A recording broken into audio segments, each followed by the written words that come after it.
I'm sitting down here with the best salesman in the world, huh? You definitely are. I mean, I'm good. Here's the thing. Sales is very competitive. So if I'm in an office and I say I'm the best and you say get one more deal than me, I have to work now 4 times as hard because I will die before I let your name go above the board and opposed to me. Now some weeks it's just like that. Like they call it the top 5%.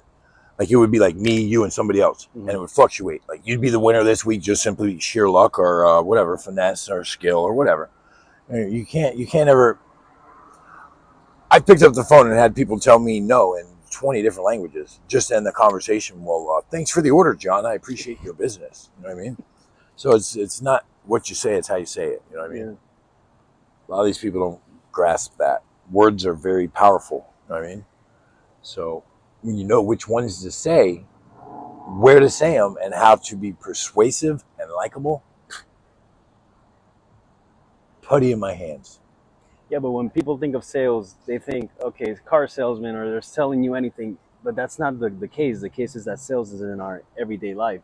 This is We right, right. we This sell is ourselves every single day. every single day. This is how I put it to people that are like, because when I got into sales, I was 18. I didn't know nothing about it. I was in a restaurant before that, making crap money.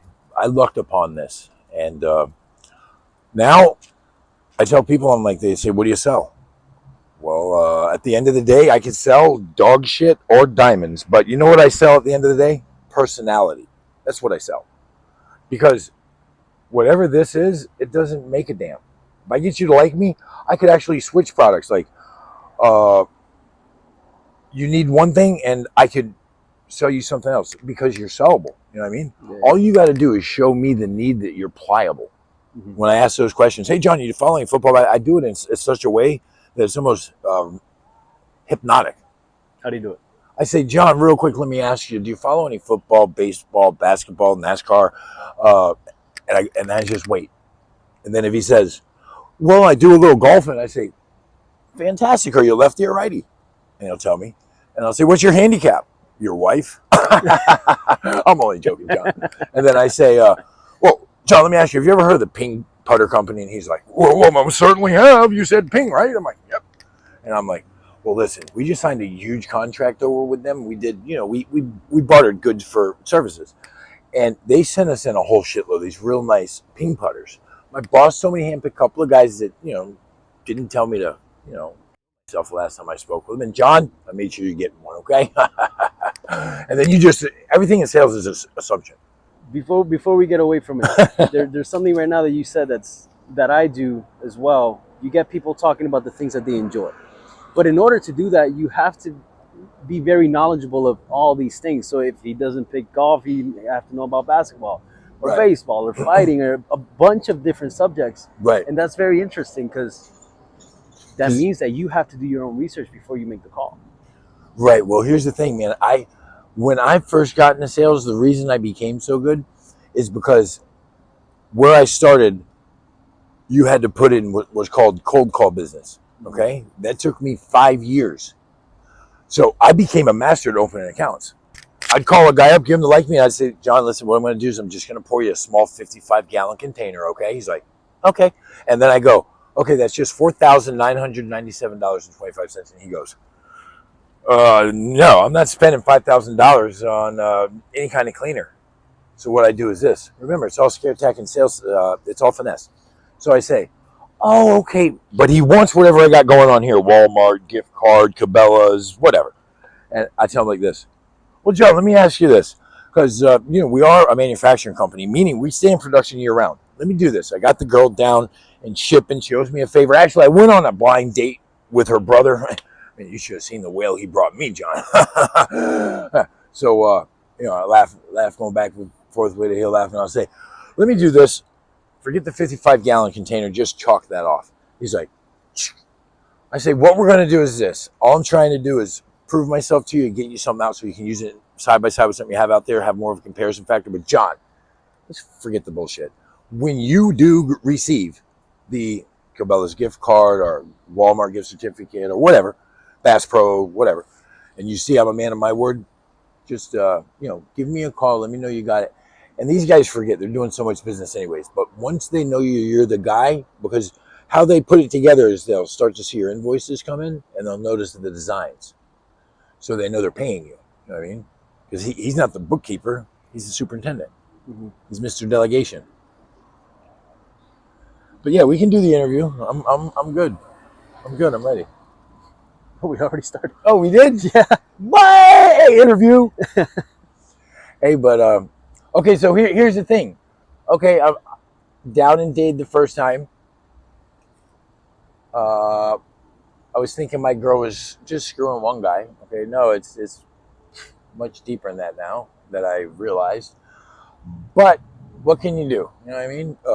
Women's never been a problem here. Okay, I had all the girls calling me over there like, "Will you come hang out with me, cutie pie?" I was like, "I don't know. I got this real big fat bitch at the house. She was the main one. She was a fat girl, but she was sweet and nice. But listen, all bets are off the table when she goes, honey, listen, I'm just coming home from work. Didn't even go to work. I'm just coming in from work, and I'll see you later. And then I get the call later, and she's, I'm not even saying, hey, dumb, you're off on Mondays. You know, I'm just letting her murder herself. And then I go, okay, well, you home from work? She's like, yeah, you know what? I was thinking about just shutting my phone off and not answering. I said, what do you think that would, get you? I mean, what were you hoping to prove with that one?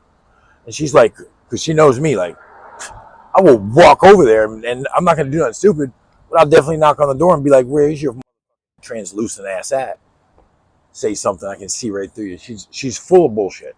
But everybody I thought that was my friends, Nick, I gave you so much money. I gave you $400, and then I spent $800 with you that week, and then I gave you $1,200 and got back $600. I mean, you've let me down all around the board, my man. And here's the thing: if I didn't change my life and give it over to God, you know for a fact I'd beat your ass like this with effortlessly. But I'd go deeper than that. I'd go for the person I used to be. I would have not slept until I was done disassembling every facet of your life. That means your wife that left you, that doesn't want fucking nothing to do with you because you are a fucking loser. He talked bad about the girl because she is fat, and I was like, bro, that's my girl. Don't talk bad about her because when I love you, goddamn it, you got somebody on the team. This motherfucker's like, he goes like this to me. He goes, Andy, and he calls me big brother and stuff. He knows I'll beat his ass and I'm stronger than him. So he gets me in front of the mirror and he goes, you tell me why the handsomest guy in Coral Springs is dating the ugliest, fattest in Coral Springs. That would be you. And I said, because I love her. But guess what? I don't love you no more. You can't. Listen, you already died on me when I came out here the last 10 months. I dealt with you dead. That's how I dealt with it in my heart. So this time around, it's like, I feel like a Ninja Turtle because I got on my backpack of armor. You can't hurt me with shit like that. Like I would have something like this would have killed me a year ago because I wasn't there. I was drinking, I was drugging, I was running, I was fucking. You could hand me a pistol and tell me to hold on to it. I'm thinking I'll sell that bitch and you'll never get your pistol back. I mean, I was just my headspace was somewhere else, man. But everyone said that they were my friend. These guys that I gave cash to and told them, listen, if someone fucks with you for real, you can come get me and you can fucking pull up the seat and just watch how it's done. And these dudes know. And yeah, so I was a good friend to all of you guys. Gave you beer, gave you money, gave you respect. What'd you do? Nothing. But took. Take. But you fucked my bitch. So I'm gonna forgive you because she's not worth the consequences I can get. Period. So the only thing I can say, and I want to end it with this, guys, if you can feed her, you can have her. So you walked in on your girl cheating on you. She hit me with the night prior. My buddy was leaving to go to a religious place, and I could tell that she's wanting to control where I was with, hey, where you at? Where you at? Where you at? And then tell me lies. Oh, I'm at work. I'm not at work. Or, hey, I'm going to get something to eat. Yeah, 5 days, but whatever. I'm going to get something to eat when the fat will eat $100 worth of food in 10 minutes, but it takes her 45 minutes to chew down some dicks. I get it. I mean, I don't, but I do. But here's the thing, Jess. Ever since I got around you, listen, I still made $1,000 a week. What's your excuse? Okay? You can't get it right. You know what it is? Is because you love sex more than you love anything. And that's including your own kids, me. And me, she had me fooled, which is, they are very chameleon-like, Women? Yes. Because she'd be like this. Oh, honey, I love you. This, that, and the other. Here's cheesecake. 5 minutes later. And she's not sucking my dick. She's sucking 5 dicks and none of them's mine. So, whatever. I mean, I meet girls every night, Jess, that are drunk. Some aren't drunk. Some are high. Some are not high. And they come up to me and they say, oh, my God, you're handsome. You got blue eyes. And me, I was doing the reputable thing, or what I was supposed to. I know, and this is where I wasn't even in the same county as this dumb. And I'm thinking, God sees everything. And I'm thinking, no, I'm a dumbass because I don't like to find slim women that's got waists. I like the big blimps that look like they were overinflated by 500 psi. That's more my speed. Yeah, but no. Carry your little sexy ass off that I can probably carry because you're under 500 pounds, and I'm a pretty strong guy. But if I carried you, Jess, I would fall through this goddamn earth, the concrete. Boom! Straight to hell. and I'm not joking. Now, here's the thing. I still pray for her because, it does say love your enemies, okay? And that does something when you actually start to practice that. Like me, I'm not one of these guys or pain freak. Like, somebody puts their hands on me, I'm fucking you up, bro. I don't, at all costs. Like, you could outmuscle me, whatever. That's just made it worse for you. Because now I'm going to pick a pipe up. I wouldn't have picked the pipe up if you weren't so, and I'm like you. On God, everybody in Cold Springs knows it. Your size, you're a big dude. I'd walk by, you wouldn't think twice. As far as like, not when you came up to me in that mentality, but get me where I don't give a fuck and I've had a couple of beers, then I'll be like, what the fuck are you looking at? You know how to fight? If you don't, fucking you need to keep walking, motherfucker. And then I put him right on the spot, like, do I know how to fight? This dude's basically calling me out on the spot, Johnny on the spot. Like, if you can fight, stay here and eyeball fight me. If not, leave. It's a good idea. Because when you have an attitude like that, let me tell you what, I've had that attitude my whole life. That's why I can fight good. I got over 300 losses. Let me tell you what, you start to learn how to bob and weave, you know what I mean? Look at my eyebrow, look. Scar. Look at my knuckles. Metacarpal. That bone went through the hand. I mean, I've been pieced up, glued back together. I mean, hit with bubble gum just to put my arm back on. It's crazy. And then she'll tell me, do this, do that. Because here's the thing. I do aim to please. And normally I'm compliant and I do it, but I didn't have the problems with the one that I was with for 26 years. Not to mention she wasn't fucking overweight at all. And she was beautiful, sincere, loyal. These are all attributes that you were never taught. So it's kind of hard to, be mad at you. It really is. It is. Because it's like, if you don't know that a car is going to hurt if it smashes into you, well, you'd total a car. But, okay, bad. Okay. Bad simile. So what we'll say is this. Jess, you don't have to know that the frying pan's hot not to touch it. Okay? But everything else in life, you do need to learn because you are fucking... Can you tell me about the girlfriend that you had for 26 years? Well, yeah, I was with her. She was the next door neighbor. My dad was kind of mad because I was 16, she was 30. So my dad, he was Catholic, and he didn't believe in it. My mom was Christian. She didn't care. I could come home with corpses, and she'd be like, Andy didn't do it. I know he drug him home. He found him on the way. So I love my mom. But anyway, so my dad was a cop, and he beat it in my head. You're going to do the right thing. You're going to do the right thing. By the time I got out of that drunk tank, I said, I'm not sure what I'm doing, but I'm going to break the law right now. Because my dad said, you don't do this, you don't do this, you don't do this. And I was like, where I'm from, I did just the opposite. If you would have told me you wanted me to be a ballerina, I would have not done it. You know, so when it's drummed into you, like if your dad, when you were born and raised, and he's like, "Man, you're gonna be a construction worker like me, and you're gonna go construction it on the truss and stuff, and make money like me," you know, you'd say to him, "Okay, Dad, because I love you." And then when you got up there and you fuck around with them trusses, you're gonna say to yourself, I do love my dad, but I don't know if I love him this much to fuck with this whole, this dumbass trust business. I honor his dedication, but my heart's somewhere else. You know what I mean? So I mean, that's how I got into sales, man. And this beautiful girl, she had her shit together, and she told me. And was it right? Probably, because I would not be sitting here having this conversation with you if this girl was not put in my life. She was smart. She was good looking. She had a ton of potential, charisma, honor, bravery, loyalty. Yeah, loyalty. That's something you don't have. And that's very, very bad quality deal breaker.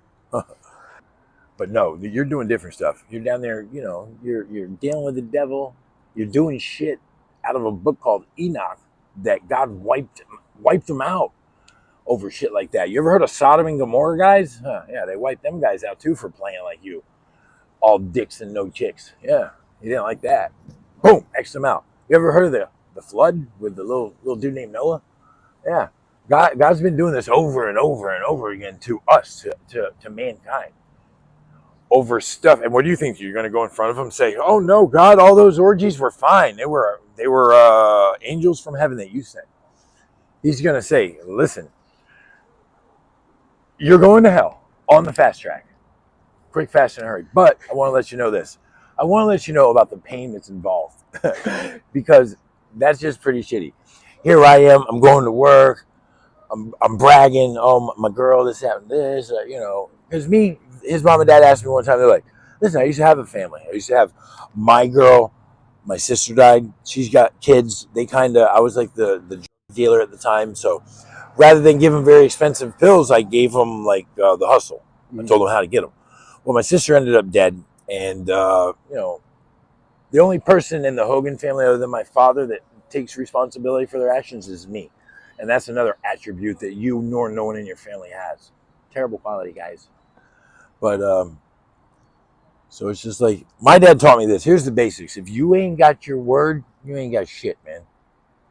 You can be a nice guy, you can be personable, you can know how to tinker on this, tinker on that, but you ain't got your word. And somebody that really fucks with you calls you up and says, "Yo, man, it's just me on the side of the road. I got a fucking flat. My dumbass fat bitch has got the other one. Yeah, she's using it as a choke chain for herself. But I need you to come down and help me. When you find the guy," my dad said this, if from birth till death, if you can count 5 people, real friends on one hand, guess what? You've done something right. Real talk. Listen, friends is quality, not quantity. When you go somewhere and you're like, "Those are all my friends," no, those are definitely not all your friends. Those are all people that want something from you. Uh, Not necessarily being monetary. It could be conversation. They just want to hang out with you because you look like you know about sports. I know you know about baseball. I know you do. I can tell by looking at you. I'm in the fucking the little thing they call it at the. I'm not a big baseball guy, but that thing, and that's where we're really having this talk because you got on the baseball hat. And I can tell you ready. But I tell you what, I can hit a golf ball with a baseball bat. I can send it to another planet. But just here's the thing: anybody, I get it, because when you dance on something like that with someone like me that ain't scared to go to jail or prison or been there, done that type shit, it means It makes me a dangerous person. But I wouldn't risk my freedom for 10 minutes of your lousy ass, and that's dead ass. When I was in prison, 36 months to the door, guess who beat my ass for 2 years straight? The police. And I'm talking, they beat my ass like the worst beatings I've ever had in my life. Chained me to a pole one time, 3 of them slapped the fuck out of me until I was bleeding, and they let me go. I'm like, yeah, they don't fuck around in prison. You go in there with a bad disposition, they're gonna fucking kick your ass. Yeah, they taught me. They taught me the last time I'm talking about. They beat the shit out of me. When they beat the shit out of you, this is how it works in prison. They spray you with mace first. It's called triple freeze, or better known as black Jesus. Shuts down your breathing. You can't see. Your eyes feel like two pieces of coal, and your skin's on fire. Then you get beat up. Then after you get beat up, they pick you up on your feet, walk you down a sidewalk to the box, and turn on what's called the decontamination shower, which reactivates everything again. So now you're experiencing it twice in the last 30 minutes. By the time you get to your cell, you are so hurt that you go there and you're just like panting like a whooped dog, like because you still can't breathe. It's bad, real bad. And then I'd get out and I'd be like, oh man, because when you get out of the box and you're in prison, it's almost like you're getting free. You know what I mean? So Unprovoked beatings, or how do these no, beatings no, happen? no, unprovoked, Unprovoked. because I disobeyed a direct order. He said no. He said orders start from the top, they end up at the bottom. He said you're at the bottom, right? I said yep. Andrew, what would you say the hardest part about being homeless is? You want the honest answer to that? Loneliness. Because you know what? I can go find a friend like this. I'm personable. I'm likable. Those people I don't even talk to because it's like opening up Pandora's box. You get to talking with them, and next thing you know, now you compiled your problems because you tried to be a hero and take on theirs too. You can't even handle your own. But by moral obligation or being the better guy or just not being the guy to be a mean person or say no, I let them bend my ear and talk to me about it, because sometimes like with me, talking does a lot. I mean, it calms me down, man. It's like it gets me in alignment with what's really going on. Are your parents still alive? My dad was born in 1923. My dog. That's right. My mom, she died my dad died of old age and cirrhosis at 81. And let my dad talk to you. My dad would tell me something when I was young. He'd go like this. I'd say, Dad, how's your day? He'd say, Andy, I'm only sick when I'm home.